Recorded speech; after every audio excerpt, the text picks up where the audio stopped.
Oke, selamat pagi. Assalamualaikum warahmatullahi wabarakatuh. Kali ini perkenalkan sebelumnya, nama Bapak Haminuddin. Kali ini Bapak akan mengajar prakarya dan kewirausahaan untuk kelas 10 MIA dan 10 IIS. Oke, langsung saja, tidak lama-lama ya, cukup perkenalannya, kita langsung ke materi. Oke, untuk bab pertama, kali ini Bapak akan menjelaskan tentang kerajinan dengan inspirasi budaya lokal non-benda. Oke, sebelumnya kita pilah-pilah dulu apa sih pengertian kerajinan dan apa pengertian kebudayaan lokal non-benda. Oke, yang pertama yaitu pengertian kebudayaan non-benda. Kebudayaan non-benda sendiri adalah kebudayaan yang mengacu pada hasil karya yang bersifat abstrak atau non-benda, bukan berupa benda. Di antaranya yang diturunkan antar generasi. Oke, sekali lagi ya. Jadi, kebudayaan non-benda adalah kebudayaan yang mengacu pada hasil karya yang bersifat abstrak, bukan berupa benda, di antaranya yang diturunkan antar generasi. Nah, contohnya seperti satu. Oke, sebelumnya Bapak jelaskan tentang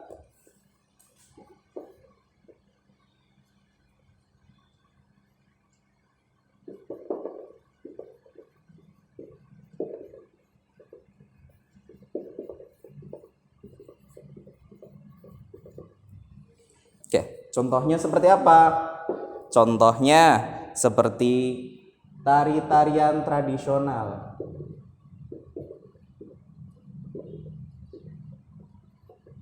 Tari tradisional.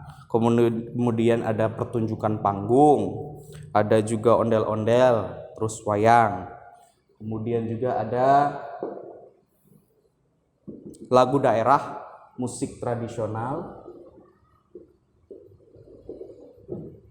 Lagu daerah dan musik tradisional.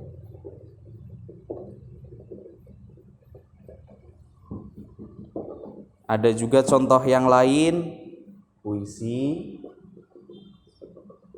pantun, dan ada juga bahasa dan isyarat.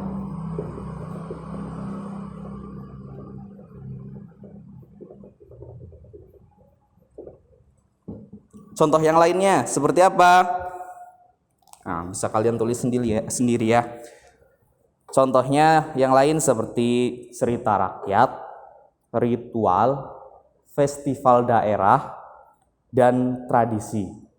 Ada juga yang lainnya seperti teknik kecakapan atau keahlian khusus seperti teknik melukis, batik tulis, dan keahlian menempa keris. Nah, itu contoh-contoh kebudayaan non-benda. Oke. Kemudian pengertian berikutnya yaitu tentang kerajinan tangan dengan inspirasi budaya lokal non-benda. Nah, seperti judul di atas, kerajinan dengan inspirasi budaya lokal non-benda. Nah, artinya apa sih ini? Oke. Pengertian kerajinan tangan dengan inspirasi budaya lokal non-benda adalah usaha kerajinan. Nah, kalau kerajinan ini pasti sudah berbentuk benda. Kerajinan. Kerajinan benda. Nah, kalau kerajinan sendiri ini sudah berbentuk benda.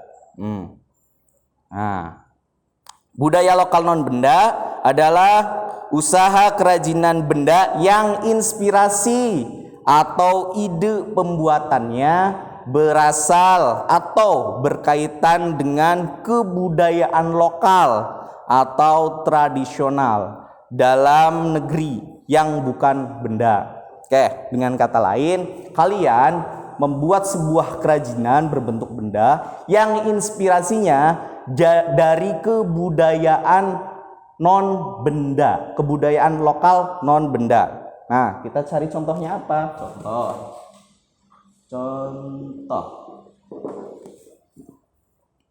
Oke, contohnya seperti satu. Seni ukir dengan aksara kuno.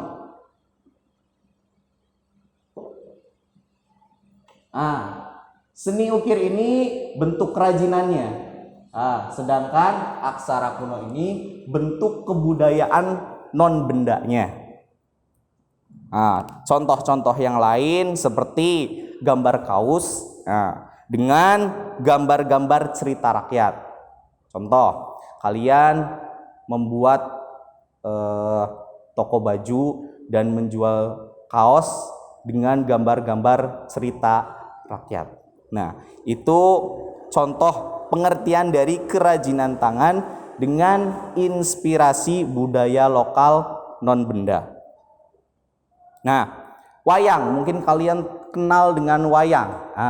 Wayang sendiri ini bagian dari seni berupa drama asli Indonesia dan merupakan sebuah kerajinan lokal non benda. Wayang itu kan benda, Pak. Dilihat dari apa? Dilihat dari seni pertunjukannya, yaitu meliputi seni suara, seni musik, seni sastra, seni rupa, seni tutur, dan lain-lainnya. Oke, kalian sudah jelas? Silahkan bisa kalian rangkum dari kalimat-kalimat Bapak yang tuturkan mengenai pengertian kerajinan dengan inspirasi budaya lokal non benda. Oke, langsung ke materi berikutnya, yaitu ekonomi kreatif berbasis budaya lokal. Kalian tahu nggak, dunia ini sudah memasuki, dunia kita ini ya, sudah memasuki industri ekonomi kreatif atau kreatif economic industry. Nah, kalian jangan sampai ketinggalan zaman. Karena apa? Kita industrinya, kita budayanya banyak sekali.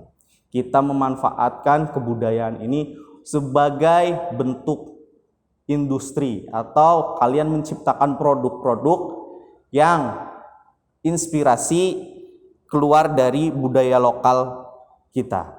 Nah, pertanyaannya, ekonomi kreatif itu apa? Nah, ekonomi kreatif yaitu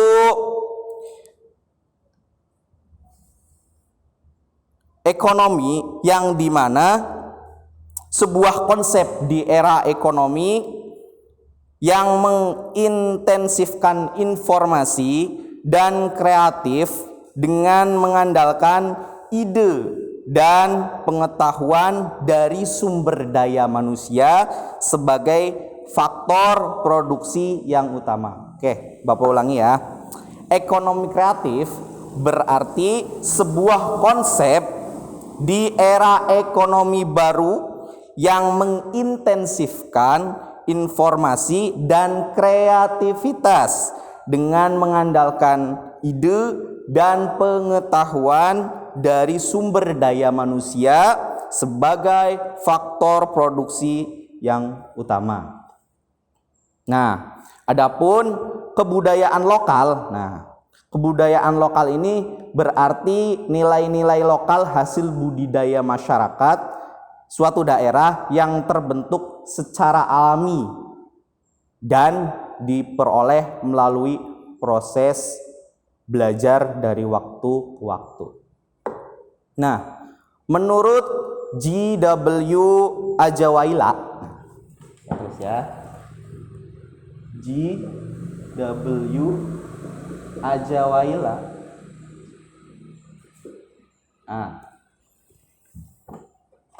Menurut G.W. Ajawaila, kebudayaan lokal adalah budaya asli dari suatu kelompok masyarakat tertentu yang menjadi ciri khas budaya sebuah kelompok masyarakat lokal. Nah, itu pengertian kebudayaan lokal menurut G.W. Ajawaila. Nah, jadi ekonomi kreatif berbasis kebudayaan lokal itu apa artinya? Nah, ekonomi kreatif berbasis kebudayaan lokal adalah ekonomi kreatif yang menjadikan kebudayaan lokal sebagai sumber ide, inspirasi, dan inovasi, serta menjadi basis pengembangannya. Sekali lagi Bapak ulangi. Jadi ekonomi kreatif berbasis kebudayaan lokal adalah ekonomi kreatif yang menjadikan kebudayaan lokal sebagai sumber ide, inspirasi, dan inovasi serta menjadi basis pengembangannya.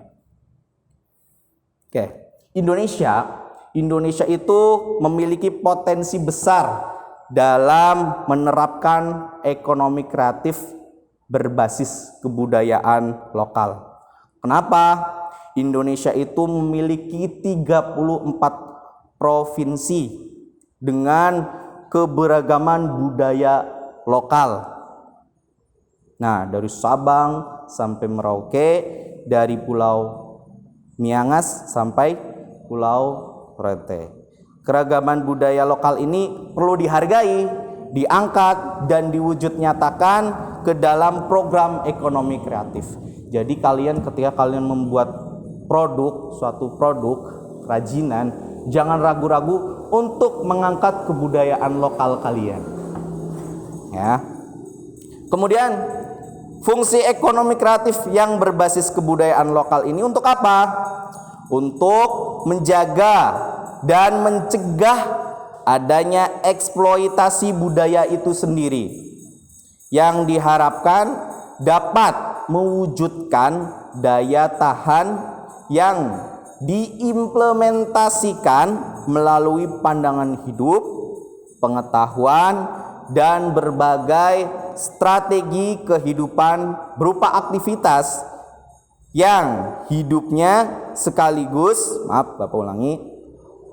berupa aktivitas yang dilakukan oleh masyarakat lokal untuk menjawab berbagai masalah dalam pemenuhan kebutuhan hidup sekaligus memelihara kebudayaannya. Nah, itu fungsi dari ekonomi kreatif. Tujuannya, tujuan penting dalam ekonomi kreatif berbasis kebudayaan lokal itu apa? Tujuannya adalah menyelamatkan sekaligus mengangkat nilai-nilai kandungan budaya lokal, yakni kearifan lokal, kebudayaan lokal, atau kita kenal dengan lokal genius. Seperti nilai gotong royong, kekeluargaan, toleransi, maupun etika dan moral. Sekali lagi, Bapak jelaskan, tujuan penting dalam ekonomi kreatif berbasis kebudayaan lokal adalah menyelamatkan sekaligus mengangkat nilai-nilai kandungan budaya lokal, yakni kearifan lokal yang sudah banyak ditinggalkan. Seperti apa? Seperti gotong royong, kekeluargaan, toleransi, maupun etika dan moral. Nah, itu bagian kedua tentang ekonomi kreatif berbasis budaya lokal. Nah, kalian sudah pelajari 2 materi sekaligus, yakni pengertian tentang budaya lokal, tentang kerajinan dengan inspirasi budaya lokal non benda. Kemudian dengan materi ekonomi kreatif berbasis budaya lokal. Nah, untuk berikutnya Bapak akan menjelaskan tentang produksi kerajinan dengan inspirasi budaya lokal non benda. Nah, kita akan belajar tentang produksi, berarti pembuatan kerajinan tersebut.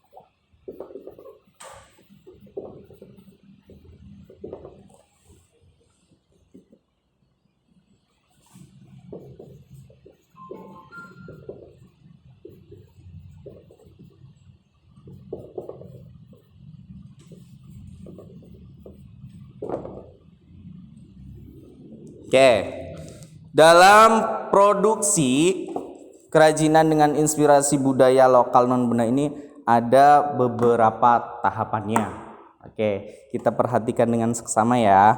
Yang pertama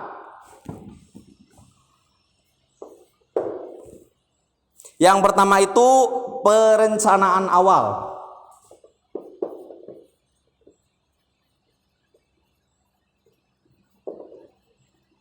Nah, di perencanaan awal ini ada apa aja? Satu, atau Bapak tulis pakai A ya. Menemukan ide.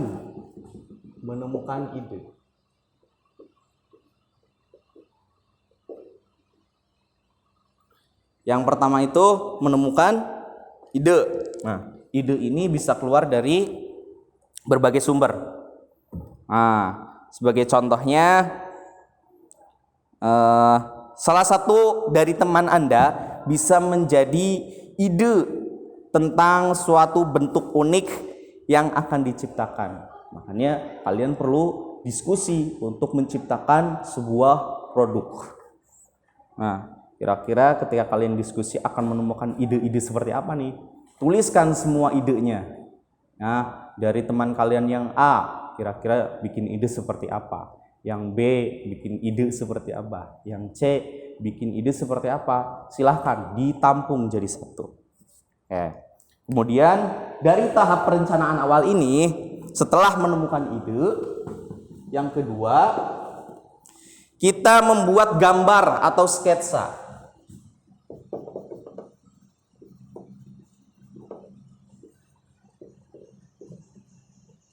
Gambar atau sketsa.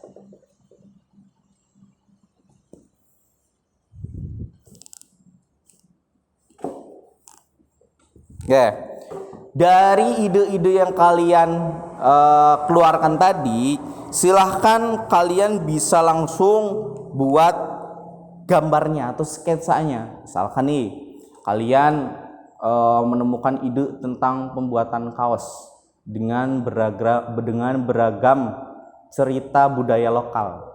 Contoh, kalian buat kaos dengan latar belakang ide budaya lokal, yakni cerita rakyat, contoh Malin Kundang, atau enggak kalau di Jawa Barat kita kenal ada Tangkuban Perahu. Nah, setelah kalian membuat sketsa dari ide-ide yang kalian temukan, nah yang berikutnya kalian yaitu pilih ide terbaik.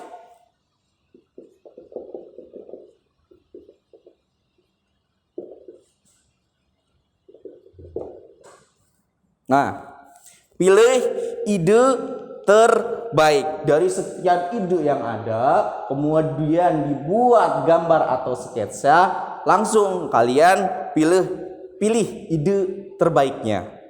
Nah, kemudian tahap berikutnya apa? di perencanaan awal. Tahap berikutnya itu prototyping.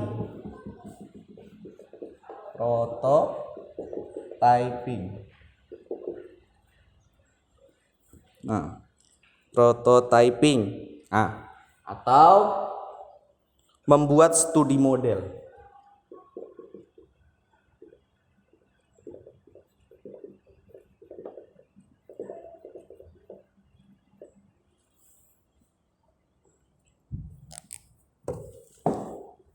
Oke, membuat studi model ini maksudnya apa? Nah, sebelumnya kalian itu menuangkan ide kalian dengan membuat gambar atau sketsa. Nah, kalian di perencanaan awal ini silahkan buat prototypingnya atau buat studi modelnya berupa seperti digambarkan pada bidang datar.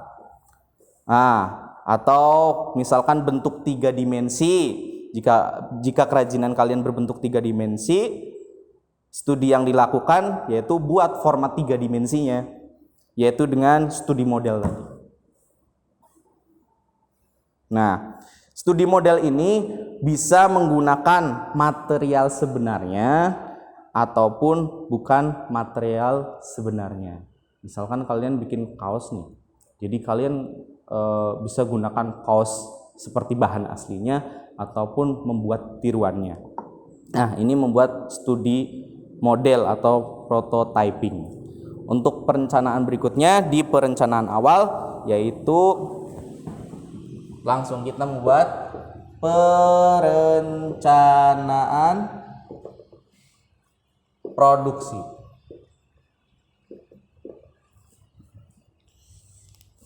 Nah, ide sudah kalian temukan.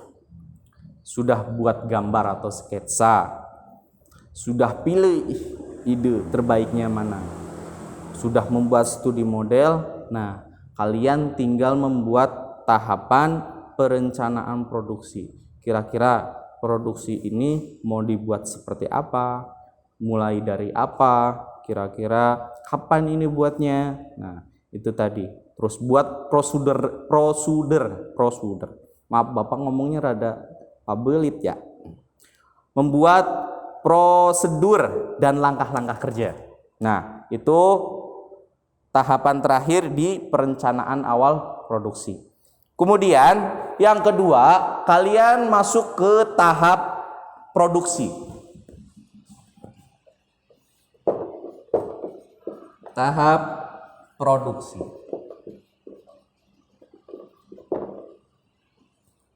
Nah, di tahap produksi ini apa aja sih yang perlu kalian siapkan, seperti dari persiapan sampai finishing. Oke, yang pertama, aku tulis A ya di sini. Persiapan bahan.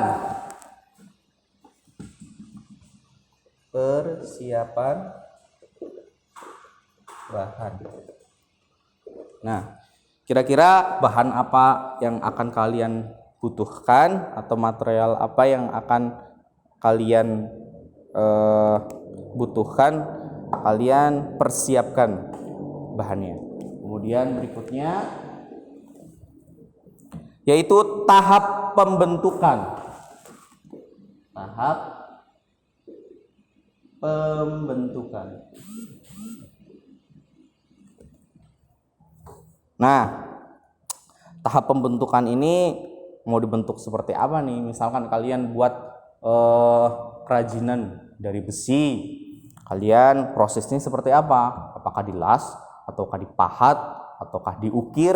Nah, ini ada di tahap pembentukan. Kemudian di tahap produksi yang terakhir yaitu ini tahap finishing. Tahap finishing. Nah, tahap finishing atau tahap akhir. Nah, di tahap terakhir, di tahap terakhir ini atau finishing. Finishing ini bisa berupa penghalusan atau pelapisan permukaan. Nah, berupa pelapisan permukaan, juga pewarnaan agar produk yang kalian buat ini lebih awet dan menarik. Itu di tahap produksi. Jadi tahap produksi itu ada persiapan bahan, tahap pembentukan, dan tahap finishing atau tahap akhir. Nah, tahap akhir sendiri ini bisa berupa penghalusan atau pelapisan permukaan, bisa juga pewarnaan agar produk yang dibuat lebih awet dan lebih menarik. Nah, untuk tahap berikutnya yaitu tahap ketiga. Nah, di tahap ketiga ini ada tahap pengemasan. Tahap pengemasan.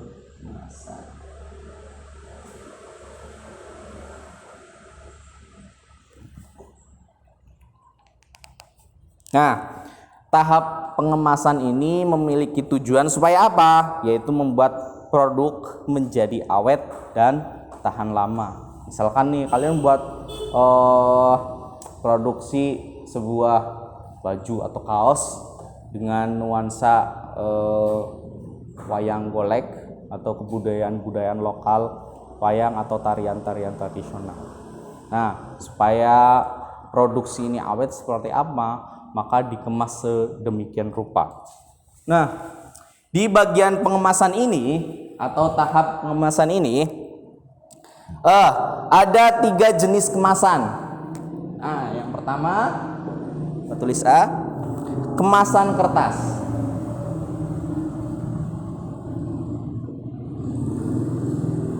Nah, yang kedua ada kemasan kayu.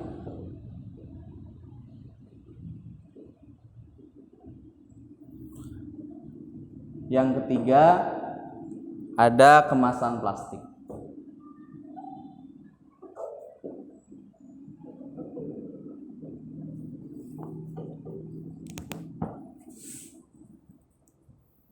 Nah, ada kemasan kertas, kemasan kayu, dan kemasan plastik. Itu tahap pengemasan. Nah, di tahap berikutnya ada lagi satu lagi, yakni tahap pemasaran.